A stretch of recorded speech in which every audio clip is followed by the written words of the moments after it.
Hey folks, welcome back to another little video. I'm probably silhouetted here, so there's a big ball of fire behind me that it's been hidden for a good few weeks up here in the Pennines.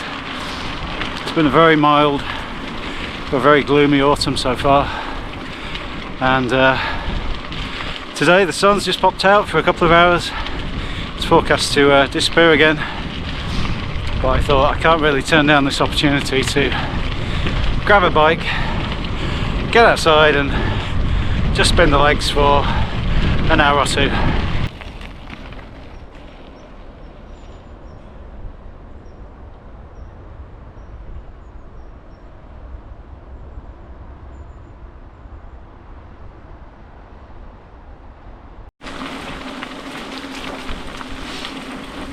Certainly one of the good things about the recent weather for those of us that still like to cycle outdoors through the winter is it's been really dry.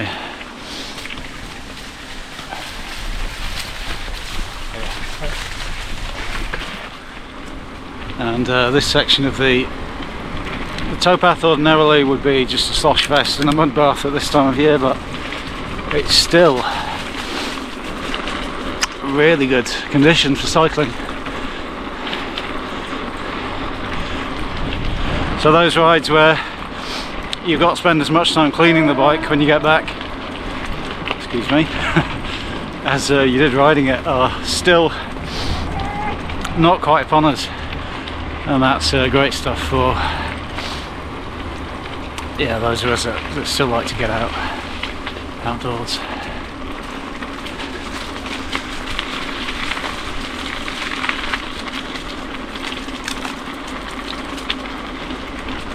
Parking space for your very own narrowboat. Very nice.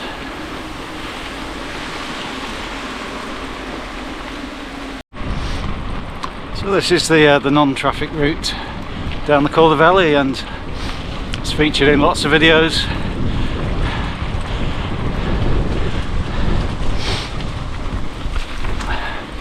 Why not? It's an absolutely lovely way of getting into Tord and Hebden.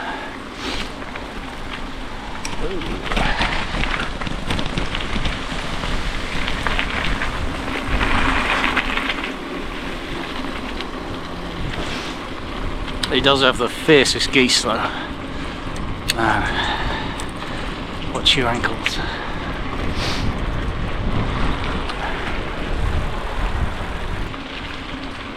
Okay, just a couple of miles outside of Hebden Bridge now. I can smell the cup of coffee waiting for me. And where are we? Second week in November now. There's plenty of riding left in the year, of course. I'd say most of the leaves from the trees are on the ground now rather than on the trees. I don't know if it's officially winter, but it's really starting to get that kind of feel about it.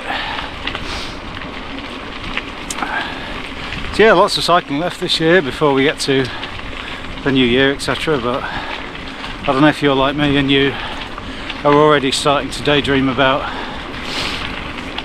places you want to go next year, rides you want to do, routes you want to try.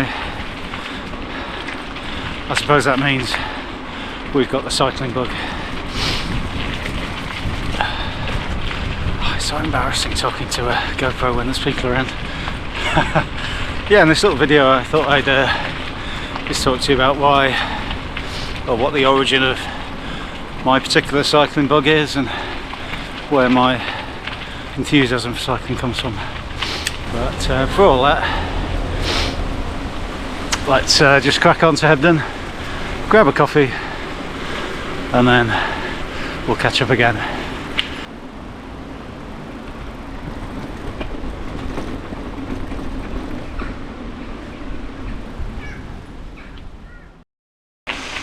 Okay, we're on the homeward straight, heading back into Tumbledon. That's such a nice part of the canal, this. That sun's disappeared for sure, and who knows when we'll see that again. But yeah, nice to be out all the time. And I was talking about the kind of cycling bug that I guess many of us have, and I guess there's all sorts of ways you can get into cycling, isn't there? It could be a friend or a significant other, you know, gets you a bike or encourages you out on a bike. It could be, I suppose, that sort of classic corporate middle age, has a bit of money, goes and buys a specialised, what is it, tarmac or whatever, and joins a club, and the rest is history. I guess in my own case, I think it's just being a product of the 70s and 80s, and you know, born in the mid 70s, knocking about on bikes was just second nature. Yeah, as I was saying, I think my generation just,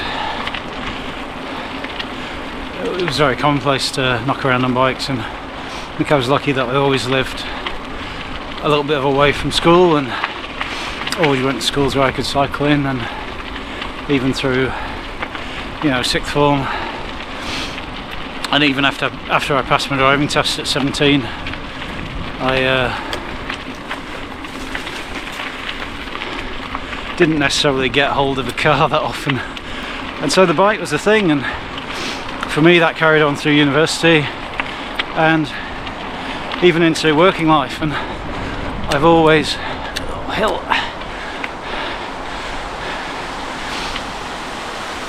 I've always commuted where I can.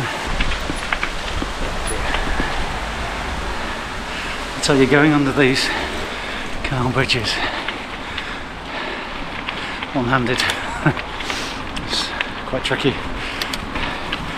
Yeah, I've always commuted into work on a bike where I can, and you know, I had an unbroken run of nearly 10 years doing that. So I think my bug for cycling is kind of born out of that mindset, where it's just a great way of getting around and getting where you need to go. And I guess the other thing in my case that really got into me at a young age was getting outdoors and getting up to the dales and even the lakes to a lesser degree, with family and with friends. And I think those two worlds collided at some point, and bikepacking and cycle touring have really become that thing that gets me motivated to get on the bike.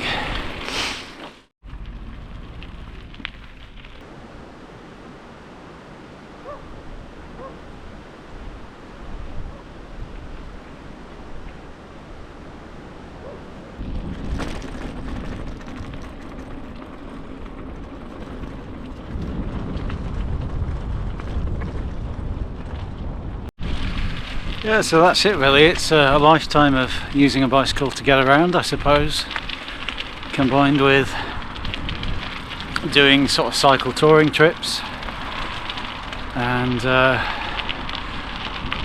then I guess in more recent times, so probably 2015 or something, getting a Carrera Vanquish drop bar bike, and that was my very first road bike. That was probably the very first time I'd ever been on a road bike, because there's nobody in my family into cycling, and I didn't know anyone that was into like road cycling seriously when I was knocking around on bikes as a kid and as a student. And I think, if I'm being totally honest, I wheeled that bike out of the store and I had no ideas how to change the gears, you know, using bar end shifters, what are they called? STI levers. So that side of cycling for me has been a real kind of steep learning curve over the last few years, and that's enjoyable as well. I guess, hand on heart, as I may have mentioned in a few other videos previously, I go out on bikes to kind of keep myself vaguely sort of fit enough so that if an opportunity does arise, and it's hard with, you know, getting time with work and family stuff, but if an opportunity does come up for a multi-day trip, I'm you know, reasonably kind of well worn in to be able to jump on a bike and pack some bags and get off and explore. And to me, and you know, the very first time I went cycle touring, I think the penny just dropped, and I was like, so I get to ride my bike all day and carry all the stuff that I need. I can eat as much as I want, and 9 times out of 10 in the UK I finish the day in a pub. I mean, honestly, what's not to like? And yeah, I guess for me that's been the little cycling bug that I've had for years and years and years, and as I might have said at the start of this video, it's only growing stronger as I get older. And you know, I'm in swap hands, practically the worst shape of my life at the moment, with not commuting for the last nearly 3 years. But yeah, the enthusiasm is just as strong as it's always been, and I can't wait to get through the winter. I still want to get out over the winter, and you know, I'm sure I'll share 1 or 2 rides on this little fledgling channel. But yeah, I can't wait to get into next year and get back out for some multi-day rides if the opportunity arises.